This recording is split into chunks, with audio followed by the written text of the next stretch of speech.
Tandanya ialah ia menciptakan manusia itu berpasang-pasangan untukmu dari jenismu sendiri agar kamu merasa tentram kepadanya dan dia menjadikan di antaramu rasa cinta dan kasih sayang. Sesungguhnya yang pada demikian itu benar-benar terdapat tanda-tanda bagi kaum yang berfikir.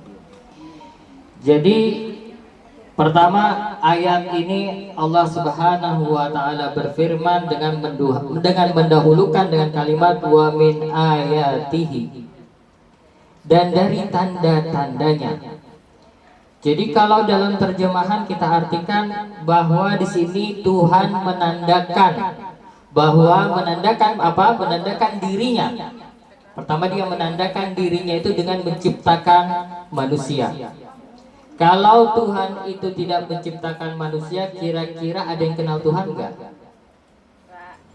Nah, jadi otomatis supaya Tuhan itu dikenali tanda-tanda bahwa dirinya itu ada di alam semesta ini, yang pertama kali adalah wa min ayatihi an khalaqalakum. Maka dia pasti akan menciptakan manusia. Tuhan itu ingin ditandai, ingin dibuktikan, ingin ditunjukkan, yaitu dengan apa? Dengan menciptakan kita sebagai seorang manusia. Kalau nggak ada manusia, maka tidak ada yang menandai Tuhan. Mana Tuhan, mana bukan. Nah, makanya di dalam sebagian ayat, di dalam kitab-kitab tafsir, di dalam Al-Quranul Karim, Allah selalu mengatakan wa min ayatihi. Berarti di sini Allah ingin menunjukkan bahwa salah satu tanda-tanda keberadaan Allah adalah an khalaqalakum, yaitu menciptakan manusia. Jadi ketika kita semua di sini menjadi manusia, ini sebenarnya pertanda bahwa ada yang menciptakan. Harus dan wajib ada yang menciptakan. Ya minimal bapak-bapak dan ibu-ibu ini yang menciptakan perantara syariatnya. Tapi sumber pertama yang menciptakan adalah Allah Subhanahu wa taala. Jadi Allah menciptakan manusia supaya kita bisa mengetahui siapa yang mencipta kita. Itu pertama, poin pertamanya. Yang kemudian min anfusikum, dari jenismu sendiri. Jadi pertama, Tuhan menciptakan manusia itu dari mana? Kalau sebagian riwayat kan bilang dari tulang rusuknya laki-laki yang bengkok. Nah, itu di dalam hadis. Tapi kalau kita melihat di dalam Al-Qur'anul Karim, bahwa di sini Allah berfirman min anfusikum, dari jiwa yang satu, dari jenis yang satu. Artinya bahwa perempuan dan laki-laki diciptakan dari satu jiwa. Dari satu jiwa ini dari siapa? Kalau di dalam ayat Al-Qur'anul Karim, wa nafakhtahu fihi min ruhi. Dan ketika manusia itu telah sampai pada derajat tertentu, maka aku tiupkan ruh di dalamnya. Nah, ruh ini adalah anfus, nafas. Jadi bahasanya itu Allah bernafas dengan meniupkan ruhnya di dalam kandungan atau di dalam rahim ibu. Nah, jadi sebenarnya anfusikum ini adalah ruh Allah yang Allah tiupkan ke dalam diri manusia. Ini tidak kenal dia laki-laki dia perempuan. Ketika dia sudah sampai usianya, maka Allah akan tiupkan ruhnya. Nah, ruhnya ini sebagian berwujud jenis kelamin laki-laki, dan sebagian ruh Allah itu berbentuk wanita atau perempuan. Makanya di sini anfusikum. Nah, dari jenis yang satu ini, dari ruh Allah inilah kemudian Allah ciptakan azwaja. Jadi ibu-ibu, kalau artinya azwaj itu artinya zauj, itu artinya sesuatu yang mana sesuatu ini dua sesuatu, yang mana dua sesuatu ini bisa disatukan. Artinya zauj atau azwaj atau pasangan itu adalah dua sesuatu yang berbeda, tapi dua sesuatu ini bisa disatukan. Nah, jadi ketika bisa disatukan, jadi kalau kita lihat letterlek bahasanya bahwa dua sesuatu ini bisa disatukan. Sesuatu yang berbeda itu ternyata siap.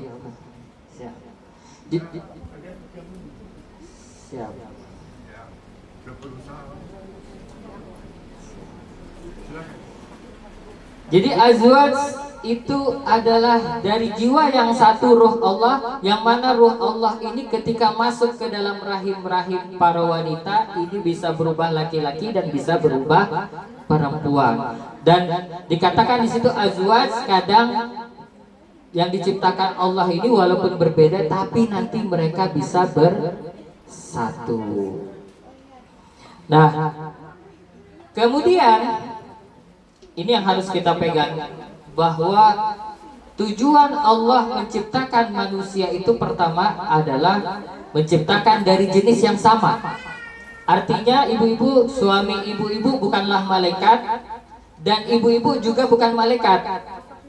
Nah, jadi jenis yang sama ini artinya apa? Ketika kita diciptakan dari manusia, maka pasangan kita juga akan dari manusia yang sama, yang mungkin juga bisa salah. Jadi bapak-bapak bisa salah, ibu-ibu juga bisa salah karena dari jenis yang sama. Walaupun kita dari sumbernya Tuhan, tapi bukan berarti kita tidak bisa salah.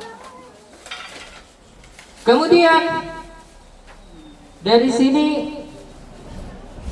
Allah berfirman, tujuan diciptakan manusia itu adalah untuk berpasang-pasangan atau mereka dari sesuatu yang berbeda itu bisa menjadi azwaj, menjadi pasangan yang bisa menyatu. Jadi ayat Quran ini sudah menjelaskan bahwa manusia itu diciptakan itu berpasangan, pasti akan menyatu akhirnya. Jadi artinya baik laki-laki dan perempuan itu pada ujungnya muara dari penciptaan Tuhan itu adalah untuk bersatu, atau kalau kita bilang dengan melakukan proses pernikahan. Jadi pernikahan itu adalah sunnatullah yang mana Allah sudah tetapkan. Nah, kemudian dari tujuan pernikahan inilah Allah mengatakan litas kunu ilaiha, bahwa tujuan pernikahan itu adalah untuk taskunu ilaiha. Ini yang harus kita pahami, apa taskunu ilaiha. Jadi ini kalau kita lihat secara detail ibu-ibu, bahwa kata-kata taskunu atau kita sederhanakan dengan makna sakinah, dari sakana yaskunu ini dalam bahasa Arab, sakana yaskunu itu artinya tenang atau diam atau tidak bergerak. Nah, jadi kalau dalam bahasa lain mungkin kalau kita belajar Iqra itu, sakinah ini berasal dari kata sakana yaskunu atau sukun. Ada yang tahu artinya sukun? Mati, berarti artinya kita dicipta untuk mati. Ya, litas kunu ilaiha itu maksudnya jadi wanita, jadi pasangan itu Allah ciptakan pasangan itu supaya kita itu tenang, diam dan sukun, tidak banyak bicara. Nah, ini artinya apa? Bahwa kita diciptakan oleh Allah Subhanahu wa Ta'ala itu supaya hidup tenang. Pasangan itu diciptakan untuk supaya hidup tenang, tidak bergerak. Bukannya tidak bergerak, artinya tidak banyak konflik di dalam rumah tangganya. Bahwa adanya pasangan kita itu supaya kita itu hidup tenang, bukan hidup bermusuhan, hidup berkelahi itu dengan penuh konflik. Nah, jadi pertama kali diciptakan asal muasal pasangan itu adalah supaya kita hidup rukun. Jadi sakinah itu rukun, diam, tentram, aman, dan kita tidak melakukan sesuatu ini menimbulkan konflik. Di dalam ayat bahkan as-sakinah itu akan diturunkan oleh Allah, misalnya di dalam surah At-Taubah ayat 26, summa anzalallahu ala rasulihi summa anzalallahu sakinah ala rasulihi wa alal mu'minin. Dan kemudian Allah menurunkan sakinah itu kepada rasulnya dan kepada orang-orang beriman. Kemudian di ayat lain juga Allah huwallahu allazi anzala sakinah fi qulubil mu'minin. Dialah Allah yang menurunkan sakinah ke dalam hati orang-orang mukmin. Jadi sakinah itu adalah sesuatu yang datangnya, sifatnya itu datang dari Allah, bukan datang dari diri kita. Ketenangan batin itu hanya datangnya dari Allah. Jadi artinya bapak-bapak, dan ibu-ibu, bapaknya satu tapi saya bilang bapak, sama saya dua. Artinya bahwa tujuan pernikahan itu adalah untuk ketenangan. Ya, ini yang harus kita pegang. Artinya ketika rumah kita itu gempa atau tidak tenang atau suami istri bertengkar, ya, itu artinya berarti kita keluar dari tujuan yang Allah hendaki. Bahwa tujuan pasangan itu adalah menenteramkan. Jadi ketika suami pulang bukan berarti disambut dengan 1000 kata atau 10.000 kata dari ibu-ibu. Begitu juga ketika ibu-ibu pulang bukan disambut oleh bapak-bapak, karena ada bapak-bapaknya, dengan 1000 kata-kata marah-marah. Nah, ketenangan ini adalah kunci dalam membangun rumah tangga. Bahwa siapapun yang tidak memulai kehidupannya dengan tenang atau tidak membiasakan dengan ketenangan, maka tidak mungkin akan sampai pada pernikahan yang langgeng. Jadi tenang itu kunci utama. Bahwa sakinah itu adalah kunci utama seseorang membina keluarga. Jadi kalau kita tidak pernah merasa nyaman, suami tidak pernah merasa nyaman dengan istrinya, istri juga tidak nyaman dengan suaminya, nanti suaminya itu malah kabur dan ngumpul dengan suami-suami orang. Ya, jadi kalau misalnya nih dia dengan istrinya tidak nyaman, maka suami ini akan curhat dengan suami-suami orang. Yaitu teman-temannya, maksudnya suami-suami orang. Ya, karena apa? Karena ketika tidak nyaman, maka sang suami akan bercerita dengan sahabatnya. Nah, sama juga ketika istri tidak nyaman bercerita dengan suami, maka istri akan mencari temannya atau istri-istri orang. Nah, ini sebenarnya kendala kita, bahwa kita lebih sreg sama orang lain ketimbang sama suami kita.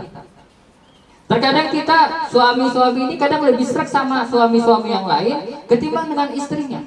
Padahal Al-Qur'anul Karim menjelaskan bahwa pasangan itulah tempat kita mencurahkan rasa ketenangan kita, bukan kepada orang lain, bukan kepada tetangga, bukan kepada suami orang atau kepada yang lain. Suami itulah tempat ketenangan kita, di mana Allah menciptakan bahwa disitulah daya tarik kita kepada pasangan-pasangan kita. Bahwa ketentraman itu adalah sesuatu yang harus kita capai ketika kita ingin menjalin rumah tangga. Jadi ketika kita itu bisa nyaman dengan suami, istri juga bisa nyaman dengan suami, kemudian maka ayat lanjutannya akan berbicara wa ja'ala bainakum mawaddata warahmah. Maka setelah itu kata Allah, maka akan aku letakkan mawaddah warahmah. Jadi ini kalau suami istri itu bisa tenang, maka langkah selanjutnya barulah Allah, makanya di sini waja'ala, dan Allah letakkan ketika suami istri itu tenang, waja'ala bainakum mawaddah, baru Allah letakkan mawaddah, rasa cinta dan rasa kasih. Jadi cinta itu akan tumbuh dari rasa tenang terhadap pasangan. Kalau kita merasa nyaman, merasa tenang dengan pasangan, baru Allah letakkan waja'ala. Setelah itu, kata Allah, aku akan letakkan cinta. Nah, di sini Allah gunakan kalimat mawaddah. Berbeda mawaddah dengan mahabbah. Jadi kalau mahabbah itu dari kata hababa, yang artinya itu biji. Jadi mahabbah itu artinya biji-bijian. Dalam bahasa Arab, mahabbah itu dari kata dasar biji atau biji-bijian. Jadi Habibullah, kekasih Allah, itu berarti dari kata biji. Aslinya Habib, Hababah, Mahabbah itu artinya biji. Jadi kalau kekasih Allah itu, lantas apa hubungannya kekasih Allah dengan kata biji? Jadi dalam bahasa Arab itu mahabbah atau hub atau habib, kekasih, itu sumber katanya aslinya artinya biji. Biji atau inti. Nah, jadi kenapa orang Arab mengatakan jatuh cinta itu dari kata dasar biji? Karena bijilah yang menumbuhkan tumbuh-tumbuhan. Jadi orang yang mahabbah itu adalah yang mana biji ini menjadi pohon. Orang yang jatuh cinta adalah orang yang pohonnya itu, biji-bijian ini tumbuh segar, mekar. Jadi mahabbah itu adalah inti atau biji-bijian yang tumbuh di dalam diri manusia. Ketika manusia itu sampai pada derajat dia itu bisa menumbuhkan biji ini, maka dikatakan sebagai orang yang jatuh cinta. Jadi mahabbah itu jatuh cinta berasal dari kata biji. Sementara mawaddah itu berasal dari kata waddada yuwaddidu yang artinya mendekatkan. Nah, di sini beda. Jadi Allah tidak mengatakan mahabbah tidak hanya sekedar tumbuhkan biji-biji itu supaya jadi bibit-bibit cinta, tidak. Tapi di sini Allah gunakan mawaddah. Mawaddah ini satu tingkatan yang lebih tinggi dari biji-bijian yang tumbuh. Mawaddah ini adalah sebuah pepohonan yang mana pepohonan ini sudah berbuah. Jadi di sini litaskunu ilaiha wa ja'ala mawaddah, dan Allah akan tumbuhkan buah-buahannya. Jadi mawaddah ini adalah cinta yang mana cinta ini aktif dan penuh gairah dan punya rasa ingin memberi. Nah, jadi orang yang sudah merasa nyaman, Allah akan letakkan rasa cinta yang aktif yang akan menyebabkan orang itu mau berkorban. Jadi selama ini kadang kita mikir, kenapa sih kita harus cuci bajunya suami? Kenapa sih kita harus masak untuk suami? Ini kan sebenarnya kita berkorban akan sesuatu itu menurut kita itu capek. Tapi karena apa? Karena rasa nyaman kita pada suami sehingga kita mau melakukan dan mengorbankan apa yang telah kita lakukan. Jadi sebenarnya apa? Kenapa bisa demikian kita bisa tahan selama 20 tahun, 25 tahun cuci baju suami ini? Kenapa? Karena janji Tuhan kalau kita merasa nyaman sama suami, Allah akan letakkan mawaddah.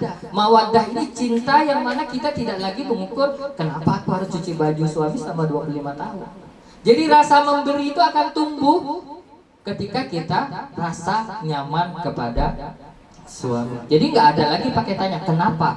Inilah yang Allah berikan kepada kita. Inilah tandanya Allah. Kalau Allah menjadikan kita itu berpasangan, kemudian ketika kita berpasangan kita itu merasa nyaman, maka Allah akan tumbuhkan mawaddah di dalam diri kita sehingga kita tidak lagi mengeluh kenapa harus mencuci baju suami. Kemudian lagi tingkatan yang lebih tingginya lagi daripada mawaddah adalah warahmah ini bukan nama orang ya, rahmatun ya. Sakinah juga bukan nama orang. Jadi rahmah ini kalau ibu-ibu pahami bahwa rahmah ini adalah salah satu sifat dari Allah yang sering kita baca di dalam Bismillahirrahmanirrahim. Jadi pertama kali Allah mengenalkan, jadi kalau kita bahasakan sederhana gini, Bismillah, dengan nama Allah. Nama Allahnya apa? Nama panjangnya, nama Allah yang maha pengasih lagi maha penyayang. Jadi Allah memperkenalkan dirinya dengan nama Allah. Dia sebutkan juga sifat-sifatnya. Sifat-sifatnya adalah Rahman dan Rahim. Jadi sebenarnya ketika Allah mengatakan litaskunu ilaiha wa ja'ala mawaddah, mawaddah ini juga sifat Allah. Kita berhenti sebentar.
Cabenya ketinggalan.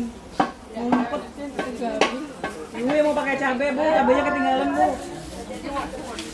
Cabenya cabai.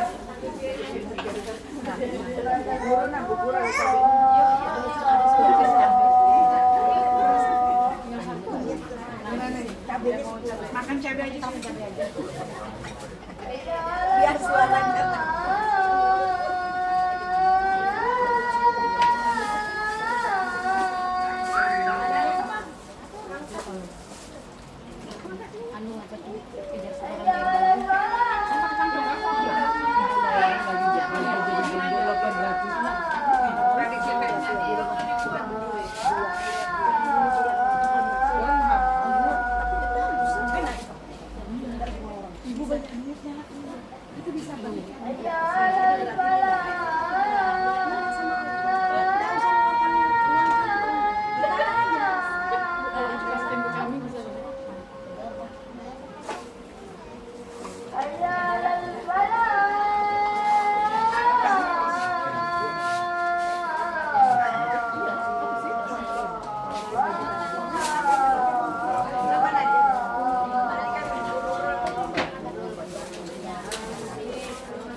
Kalau kita main, pusing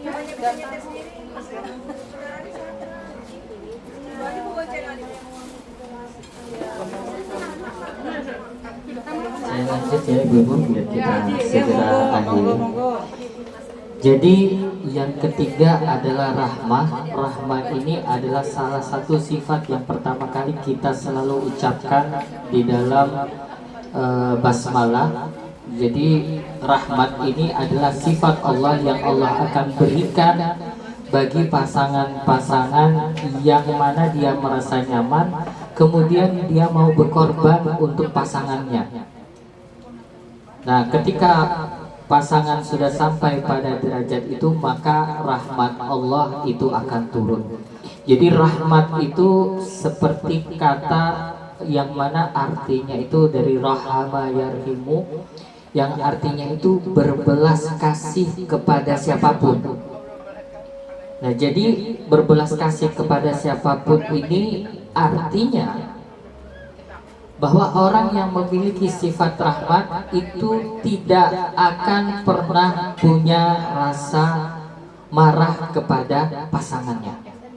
Karena apa? Rahmat Allah itu kalau di dalam ayat Al-Qur'anul Karim, misalnya di dalam surah Al-A'raf itu wa rahmati wasi'at kullasyai. Dan rahmat Allah itu akan meliputi segala sesuatu, baik sesuatu itu baik maupun sesuatu itu buruk. Nah, ketika Allah akan meletakkan rahmatnya kepada pasangan, maka pasangan itu akan memiliki sifat sabar terhadap pasangannya. Jadi ketika Allah akan letakkan rahmat pada pasangannya, maka ketika dia melihat pasangan, jadi rahmat itu kekhususan rahmat. Ketika kita bicara Bismillahirrahmanirrahim dengan nama Allah yang Maha Pengasih, ini artinya Allah ini akan mengasihi kepada hambanya saja yang baik, atau akan mengasihi kepada seluruh hambanya sekalipun hambanya itu tidak baik. Pasti ketika Allah mengatakan rahmat Nirrahim, kalau Rahman itu memberi, artinya memberi kepada siapa saja, baik dia itu pendosa maupun tidak pendosa. Apakah ketika pendosa Allah tidak akan berikan rezeki kepadanya? Enggak. Allah itu dikatakan Rahman, kenapa? Karena kepada para pendosa pun Allah akan berikan rezeki. Allah dikatakan Rahim, kenapa? Penyayang hanya kepada hamba-hamba yang dipilihnya. Tapi ketika Allah memberi, semua dikasihnya, baik pendosa maupun tidak pendosa. Nah, ketika kita bicara dengan pasangan, ketika Allah menurunkan rahmat, ini artinya apa? Ketika pasangan itu memiliki sifat rahmat, maka dia tidak akan pernah marah dengan pasangannya ketika pasangannya itu berbuat salah yang tidak disengaja. Jadi dia apa? Dia akan berbelas kasih baik pasangan kita itu dalam keadaan benar maupun pasangan kita itu dalam keadaan salah. Jadi ketika Allah memberikan ini sifat ini semua, kata Allah, makanya di ayat ini kan disebutkan wa ja'ala bainakum mawaddata wa rahmah inna fi dzalika laayati liqaumi yatafakkarun. Maka kata Allah, ketika kalian ini sudah sampai pada derajat ini, sesungguhnya ini adalah bagian dari pesan-pesanku untuk orang-orang yang berfikir. Jadi hanya orang-orang yang berfikir yang akan melaksanakan tiga ini. Hanya orang-orang yang mau membaca ayat-ayat Tuhan dan memikirkannya. Jadi ketika seseorang itu telah sampai pada derajat ini, maka dia akan berrahmat atau berkasih sayang kepada pasangannya, sekalipun pasangannya itu kadang salah dan kadang benar. Artinya apa? Orang yang memiliki sifat rahmat itu pasangan yang akan memiliki sifat pemaaf. Pasangan yang memiliki sifat rahmat akan menjadi pasangan yang sabar terhadap pasangannya masing-masing. Ibu-ibu, dalam rumah tangga itu kita tidak diuji oleh orang asing. Terkadang ujian kita itu kepada orang yang kita cintai. Suami kita cintai, tapi kadang-kadang ngeselin juga suami ini. Ya kan Bu ya? Nah kadang juga gitu, suami itu juga diuji bukan orang lain. Pertama kali dia diuji itu di rumahnya. Ya. Jadi kadang ujian itu terkadang terjadi pada orang yang kita sayangi. Anak kita kadang uji kita. Tapi ketika kita itu punya rasa nyaman sama pasangan kita atau pada anak kita, kita punya rasa rasa mawaddah, rela kasih sayang ibu sepanjang jalan itu, sepanjang masa itu karena apa? Karena di ibu-ibu tahu ada mawaddah yang Allah letakkan. Kemudian kalau sudah sampai pada derajat ini, Allah akan kasih rahmat. Dia akan jadi ibu-ibu yang pemaaf atau bapak-bapak yang pemaaf. Bapak-bapak yang kalau istrinya salah gak langsung marah, tapi kayak misalnya si istri bawakan makanan yang asin. Oh ini gak asin sih istriku sayang, tapi mungkin kurang garam aja atau garamnya berlebih aja. Nah terkadang itu kan tinggal bahasa aja yang kita harus ubah, Bu. Jangan bilang asin nih makanannya, kan gak enak kalau didengar. Tapi kadang kalau komunikasi kita dengan pasangan itu kita ubah, asin nih makanan, sayang ini makanannya mungkin garamnya aja kebanyakan, tapi enak kok tetap dimakan. Nah ini sifat rahmat sebenarnya. Nah kalau sedikit-sedikit campur bohong nggak apa-apa ibu-ibu. Sedikit-sedikit campur bohong itu nggak apa-apa. Kenapa? Karena demi kita mencapai rahmat yang tinggi tadi, terkadang kita harus bertoleransi supaya, karena kalau istri atau suami marah itu kan luar biasa, nanti nggak dibikinin kopi. Jadi pasangan itu sebenarnya ibu-ibu tadi adalah pasangan supaya kita tentram. Jadi jangan sampai kita buat rumah kita itu tidak tentram. Karena apa? Kalau tidak tentram nanti suami-suami kita curhat sama suami-suami orang lain. Jangan sampai suami kita curhat sama suami orang-orang. Ya kalau bisa dia curhat sama kita aja atau pasangan masing-masing. Kemudian ini kan kita lihat bahwa fungsi pasangan itu adalah supaya kita tentram, supaya kita itu mau berkorban. Yang ketiga supaya kita itu jadi pemaaf. Ini bagaimana kalau kita refleksikan bahwa pasangan kita itu ada pasangan fisik, ada pasangan spiritual atau pasangan yang non fisik. Sebagai contoh, kalau kita bilang suami kita itu adalah kekasih kita, lantas bagaimana kalau kita bayangkan bahwa kekasih kita adalah baginda Muhammad Sallallahu Alaihi Wasallam? Pernah gak kita selama ini merasa nyaman dengan sholawatan?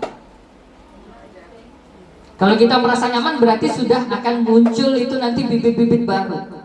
Bahwa fungsi pasangan itu, pasangan fisik tadi menentramkan, kita mau berkorban dan kita mau menjadi pemaaf.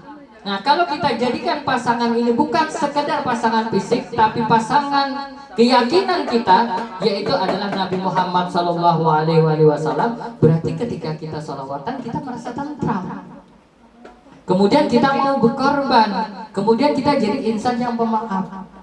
Nah, ini akan berlaku juga bahwa fungsi pasangan itu adalah menenteramkan, membuat kita menjadi mau berkorban, dan ketiga akan membuat kita menjadi pemaaf. Kalau pasangan kita, jadi pasangan keilmuan kita atau agama kita itu kita ganti, bukan hanya suami nih, aku sayangnya bukan hanya suami, tapi kepada Nabi Muhammad juga ingin aku jadikan kekasihku. Karena apa? Karena Allah sendiri menjadikan Nabi Muhammad sebagai kekasihnya.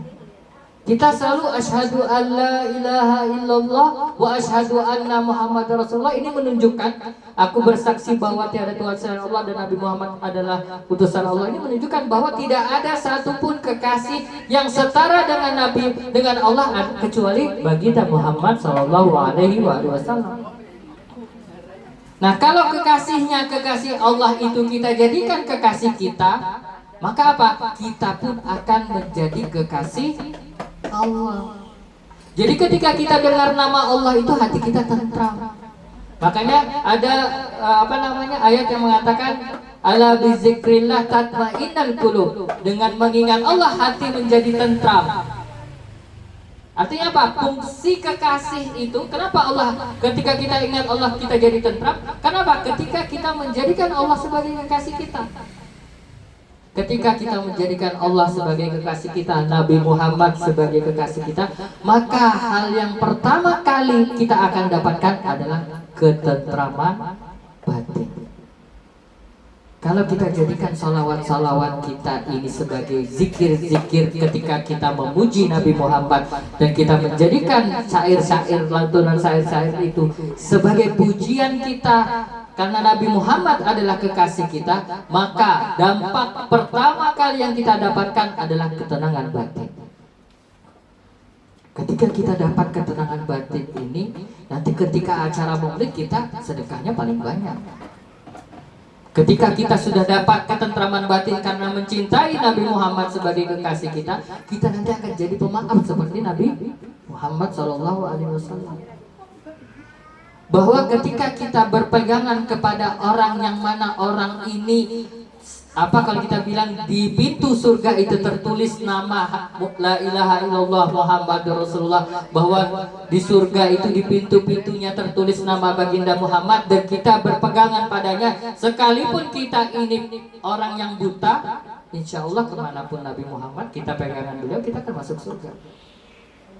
Walaupun kita di pendosa, walaupun kita orang yang buta agama, tapi selama kita menjadikan Nabi Muhammad sebagai kekasih kita, dan kita berada dan memegang baju Nabi Muhammad, sekalipun kotornya apanya kita, kemana Nabi Muhammad kita akan ikut.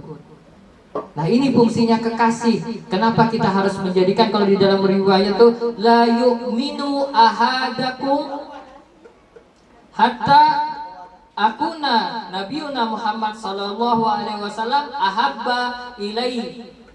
Jadi tidak dikatakan seorang mukmin kecuali menjadikan Nabi Muhammad itu lebih ia cintai ketimbang ayahnya, ketimbang anaknya, dan ketimbang hartanya. Jadi dikatakan seorang mukmin itu ketika Nabi Muhammad itu melebihi cintanya, itu melebihi cintanya kepada anaknya, istrinya, hartanya, dan lain-lain, dan cinta kepada Muhammad itu lebih utama ia dahulukan, maka itulah kata Nabi Muhammad. Nabi Muhammad bersabda bahwa tidak akan menjadi seorang mukmin sejati kecuali aku lebih ia cintai ketimbang ayahnya, anaknya, dan hartanya. Jadi cinta kepada Nabi Muhammad, pasangan spiritual kita, pasangan agama kita, pasangan keyakinan kita atau di hati kita, itu jangan kita lupakan. Kita jangan cuma cinta kepada suami dan istri, justru kita harus lebih cinta kepada Nabi Muhammad kita di atas segala-galanya. Karena di dalam ayat Al-Qur'anul Karim Allah Subhanahu wa taala berfirman, "Qul in kuntum tuhibbunallaha fattabi'uni yuhibbukumullah wa yaghfir lakum dzunubakum wallahu ghafurur rahim." Di dalam surah Ali Imran ayat 31 Allah berfirman, "Wahai Nabi Muhammad, katakanlah jika kamu mencintai Allah, maka ikutilah aku Nabi Muhammad." Kenapa? Ketika kita cinta kepada Allah, maka kita harus mengikuti Nabi Muhammad. Niscaya Allah akan mencintaimu dan mengampuni dosa-dosamu. Ini perintah cinta, bahwa cinta kepada Nabi Muhammad itu wajib bagi kita. Karena ketika kita cinta kepada Nabi Muhammad, maka niscaya Allah akan mencintaimu. Kedua, Allah akan mengampuni dosa-dosa kita. Artinya kita diperintah oleh Allah untuk menjadikan Nabi Muhammad sebagai kekasih kita, bukan hanya suami-suami kita, bukan hanya istri-istri kita. Jadi kecintaan kepada Nabi Muhammad itu harus lebih besar daripada kecintaan kita kepada sesuatu yang lain. Karena kecintaan kepada Nabi Muhammad pasti dan pasti akan membawa ketenangan bagi kita, terutama ketenangan ketika kita menghadapi sakaratul maut. Nabi Muhammad akan datang ketika kita benar-benar menjadi kekasihnya. Ketika kekasih ini artinya apa? Ketika kita lagi susah, pasti kekasih itu akan bantu. Ketika kita menghadapi sakaratul maut yang mana timbangan amal kita itu sedikit, pasti pertama kali yang menengoki kita. Makanya kalau kita lihat ketika orang mau menghadapi sakaratul maut itu, pasti dia akan menghadap ke satu titik atau ke sebuah arah. Kita tidak tahu apa yang ia sedang lihat. Bisa jadi saat itu yang ia lihat adalah baginda Muhammad SAW, yang mana beliau datang mengunjungi kekasih-kekasihnya yang menganggap dirinya sebagai kekasih. Nah, itu saja mungkin dari saya, Ibu. Kurang lebihnya saya mohon maaf. Insya Allah semoga Allah menjadikan hati kita tetap teguh dalam kecintaan kepada Nabi Muhammad SAW dan tetap teguh mencintai pasangan-pasangan kita. Semoga Allah meletakkan mawaddah warahmahnya kepada kita sehingga kita tetap terus langgeng dalam kehidupan di dunia maupun di akhirat. Insya Allah cinta kita kepada Nabi Muhammad bukan hanya cinta yang akan terjadi di dunia, tapi juga di akhirat. Insya Allah kita akan bersama beliau di surganya yang penuh dengan kenikmatan. Dan yang terakhir, kita kirimkan Al-Fatihah untuk ayah dari Sohibul Hajat, yaitu ayah dari Bunda Rita dan Bapak Mahdi Purnomo. Kita kirimkan Fatihah khususan kepada Bapak almarhum Kromo Setiko bin Kromo Sono dan Ibu Kasiem binti Sumito dan almarhum Haji Syahdan Obos bin Muhammad Abbas. Dan kita kirimkan Fatihah juga kepada Hajah Eni Rohani binti Obi Sukandi. Ala hadhihi niyah wa likulli niyatin salihah. Al-Fatihah. A'udzu billahi minasyaitonir rajim. Bismillahirrahmanirrahim. Alhamdulillahi rabbil alamin arrahmanir rahim maliki yaumiddin. Iyyaka na'budu wa iyyaka nasta'in ihdinas siratal mustaqim siratal ladzina an'amta 'alaihim ghairil maghdubi 'alaihim waladdallin. Semoga Allah mengangkat derajat mereka semua ya Allah, menerangkan kubur mereka semua ya Allah, dan mengumpulkan mereka semua bersama kecintaannya, yaitu Nabi besar kita Muhammad SAW, dan mengumpulkannya bersama orang-orang mukmin. Dan semoga Allah juga menjadikan kita semua yang hadir di sini maupun yang tidak hadir dari keluarga-keluarga terdekat kita, semoga Allah menenangkan hati kita, mengangkat derajat kita, dan menjadikan sisa umur kita penuh dengan barokah, dan menjadikan umur-umur kita yang tersisa penuh dengan ketaatan kepada Allah Subhanahu wa taala dan penuh dengan kecintaan kepada baginda Muhammad SAW.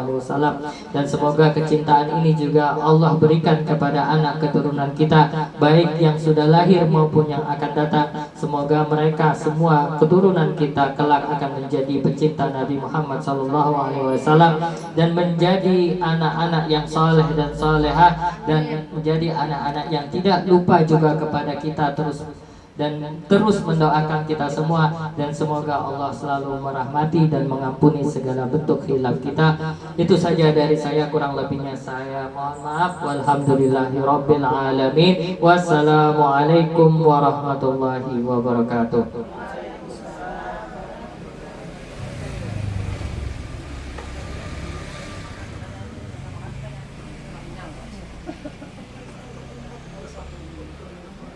Amin. Amin. Maut yang memisahkan. Maut yang memisahkan pasangan romantis, insyaallah semoga hari ini juga apabila ada pahala yang besar kita hadiahkan buat calon, bukan calon lagi, mempelai yang insyaallah resepsinya nanti akan diumumkan lebih lanjut. Semoga walaupun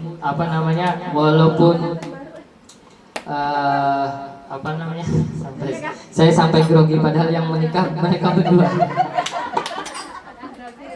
Semoga makanya tuh, semoga Allah selalu merahmati mereka berdua, menurunkan rahmatnya, menjaga beliau, dan semoga Allah jadikan pasangan yang menjadi percontohan buat kita yang muda-muda.